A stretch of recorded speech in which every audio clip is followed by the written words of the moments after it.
नमस्कार प्रिय साथियों, मैं हूं सुरेश श्रिवाली। अवेकनिंग मंत्रा में आप सभी का बहुत बहुत स्वागत है।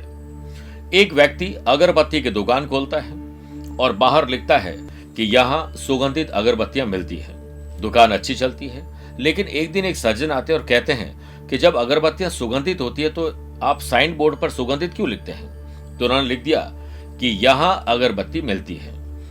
इसके कुछ दिनों बाद एक और सज्जन आते हैं और वो कहते हैं यहां का शब्द हटा दो, क्योंकि जब दुकान यही है तो अगरबत्ती भी तो यही मिलेगी। अब अगरबत्ती मिलती है, यही बोर्ड पर शब्द रह गया। फिर एक दिन एक व्यक्ति आता है, वो कहता है कि अगरबत्ती मिलती है का क्या मतलब है, अगरबत्ती लिखना ही बहुत है। अंत में यह बोर्ड केवल एक ही शब्द का रह जाता है कि अगरबत्ती।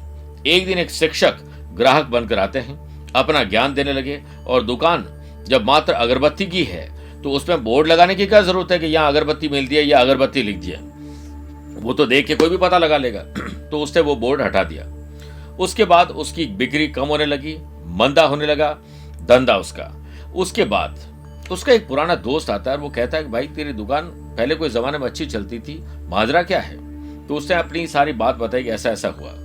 तो उसने कहा कि मेरे प्रिय मित्र, तुम यहाँ लिखो कि यहाँ सुगंधित अगरबत्ती मिलती है। यह सुनकर दुकान को या दुकानदार को अपनी गलती का एहसास हुआ और उसने बोर्ड वापस लगाया। दुकान अच्छी चली। आपको भी जीवन में हर कदम पर कई तरह के लोग मिलेंगे सुझाव देने वाले, जो उस विषय में एक्सपर्ट नहीं होते हैं और बिना मांगे सलाह देने वाले दुनिया भर के लोग हैं। आप एक्सपर्ट की राय लें, लेकिन खुद का दिमाग जरूर लगाएं। मूर्खों की सभा में बैठकर लीडर बनकर भाषण देने से कुछ नहीं होगा। अपने काम को परफेक्ट तरीके से करें, लोगों की बातों को नजरअंदाज करें अगर आपके वो खिलाफ है तो।